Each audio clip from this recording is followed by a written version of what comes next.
আজকে দেখছিলাম সালমান এক জায়গায় বলছে যে কোরআনে তেমন কোনো সমস্যা নাই। তার মানে আপনি চিন্তা করেন কোন লেভেল পর্যন্ত চলে গিয়েছেন, কাকে কার ভুল ধরা কার সঠিক করা পর্যন্ত হাত চলে গিয়েছে। এই সালমান রহমান পরে একটা কি কাজ করতো জানেন, উনি সব ব্যবসায়ীদেরকে ব্ল্যাকমেইল করতো।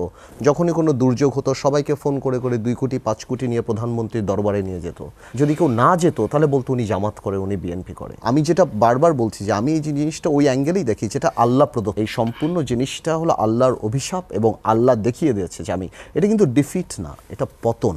আজকে আমাদের দেখা উচিত যে সালমান রহমান একটা মুরগির খোপও পেল না পালানোর জন্য, তার যে লক্ষ কোটি টাকা, তার একটা পরিচিত লোক নাই যে বসবে। এবং আইনজীবীও কিন্তু তার পক্ষে যাই নাই। এবং আপনি লুক এট দ্য হেট্রেড, মানুষ কিভাবে সেখানে গিয়ে ডিম মারছে, স্যান্ডেল মারছে, ওনার সন্তানরা এগুলি দেখছে না।